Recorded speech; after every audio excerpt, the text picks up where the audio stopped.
We can't watch you live like this anymore, Dad cried. Intervention is necessary. Suddenly, the TV broke in the breaking news. Biotech startup VITACORE goes public at $7.4 billion, founder Lucas Hayes. Dead silence filled the room. We can't watch you live like this anymore. Dad's fist smashed the table, shaking the pile of unopened bills. A glass fell sideways, spilling water into the mess. His voice was so raw it scraped the air. Mom curled in on herself, clutching her sweater tight like fabric could shield her from the words. She didn't speak. She never did. Marin lit a cigarette with shaky hands, mascara running. You think I wanted this? She yelled through smoke. You think I asked for this life? You made me like this. Don't twist this, Dad roared. We gave you everything, and you spit on it. Everything? Marin barked a laugh that sounded like breaking glass. You mean scraps? Guilt? Pressure? Yeah, thanks for the gifts, Dad.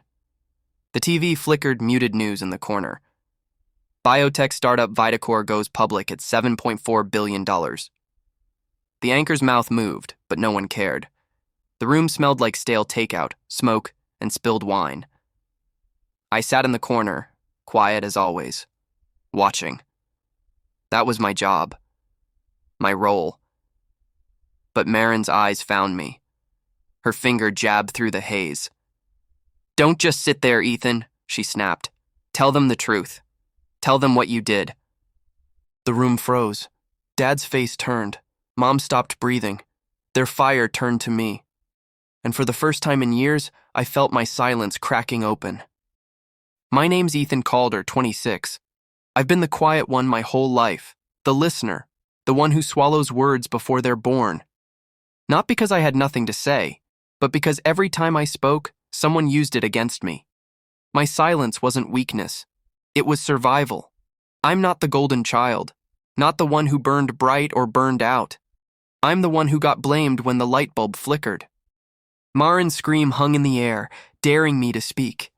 Dad's glare pressed me down, waiting for me to slip. Mom's silence begged me not to. I didn't move, didn't breathe. My chest was tight, but my face was calm. That calm scared them more than if I'd shouted back, because I knew something. I always had, and one day they were going to hear it. Family introduced.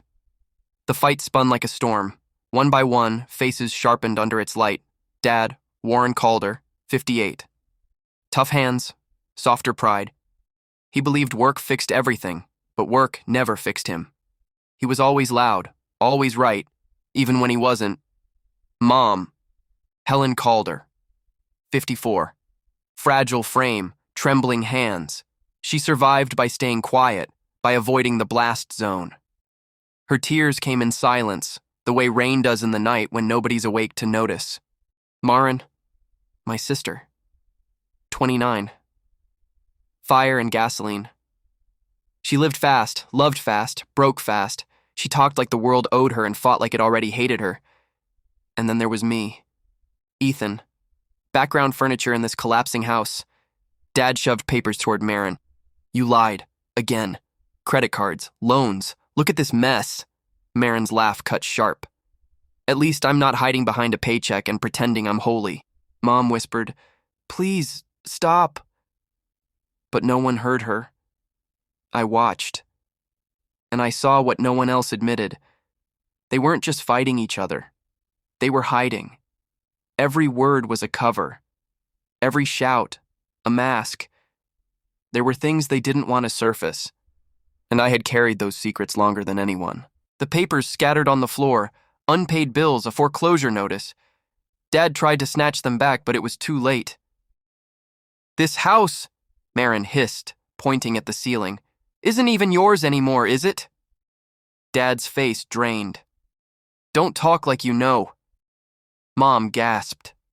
Warren? I leaned forward, quiet, but listening. Too many nights I had heard hushed arguments, muffled sobs through walls. Too many times I watched Dad return late with anger in his veins, and Mom pretending not to notice. I thought it before, and I thought it now. They've always played this game. Marin sneered.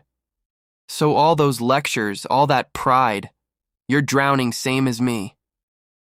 Dad's fist clenched, but his slip had already cracked the wall, and I saw something in Mom's eyes. Fear. Not of debt, not of him, of something bigger, something that had been buried. Voices climbed. The air thickened. Every word was jagged glass. You always blamed me, Marin screamed, pacing like a caged animal. Always. While Ethan sat there, golden little saint. Do you even know what he's done? Dad snapped his fingers at me without looking. Don't get smug, boy, you're no saint, you've cost us plenty. That hit like a whip, though I didn't flinch. Cost them? I remembered every shift I worked, every meal I skipped, every time I stayed home while they lived their chaos. Mom cried now, words breaking through. Stop this, please. You don't know what you're saying. But her voice was drowned in thunder. I kept calm, my silence steady, and that silence made them twitch. Finally, I spoke. Just one line. Slow. Clear. Do you really want me to tell the truth? The room stilled. Their anger bent, suddenly afraid of what I meant. It was 5 years ago. Marin wrecked Dad's car while drunk. I took the blame. My face bruised from the crash, my name dragged through the mud. I was 21, working nights at a grocery store, saving for school. One lie erased it all. You'll bounce back, Dad said then. She can't handle the heat. Be a man.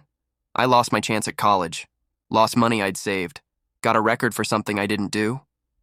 And when I came home from that courtroom, blood dried on my lip, Marin hugged Mom like she was the victim. That wound never healed. It just sat there, festering under my silence. And one thing burned clear in that memory. Mom knew. She knew the truth. And she let me carry it anyway. The present cracked open. Marin screamed, You want truth? Fine, Dad isn't broke because of me. He's broke because he gambled the retirement away. He's been hiding it for years. Dad's face went ghost white. That's a damn lie. But Mom's sob gave him away. My chest stayed steady. I wasn't surprised. I had found receipts years ago, kept them hidden, waiting. I leaned forward, voice calm. I knew all along. They all stared. Marin's jaw dropped, Dad's fists curled. Mom looked like she might collapse. My silence hadn't been ignorance, it had been preparation, and tonight, the dam was breaking. The house shook with voices. Accusations spun wild, chairs scraped, a glass shattered. But I sat still. My calm was louder than their rage. Finally, I stood. My voice cut through. I gave you all my silence. Tonight, I give you the truth. Every secret, every betrayal. I laid it bare. The car crash, the gambling, the lies. Mom tried to stop me, hands shaking. Please, Ethan, don't. But I wasn't stopping. Not anymore. And then came the twist. Marin, my reckless, selfish sister, looked at me, tears hot, and whispered, He's right. For once she didn't fight me. She defended me, and the house broke. The storm ended not with peace, but exhaustion. Dad sat slumped, silent for the first time in my life. Mom wiped her face, but her hands shook too much to clean the tears. Marin lit another cigarette, hands trembling, eyes on me. I'm sorry, she whispered. I never should have. Her words stumbled. She didn't know how to apologize, but at least she tried. I walked toward the door. My chest felt lighter. My silence wasn't a cage anymore. They'll never see me the same again, I thought. And I don't need them to. Revenge wasn't fire. It was truth. And truth was finally mine. Days later, the house felt quieter. Not healed, but cracked open. Dad sold the last car. Mom started speaking more, even if her voice shook. Marin cut down drinking. Small things. Broken people trying. As for me, I breathed. Really breathed. For the first time, I thought, I don't carry their weight anymore. It wasn't a fairy tale ending.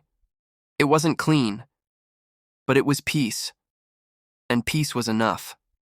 If you were in my place, would you forgive or would you walk away forever? Tell me in the comments. Your voice matters here. If Ethan's silence, his pain, his truth hit you. Like this story so more people find it.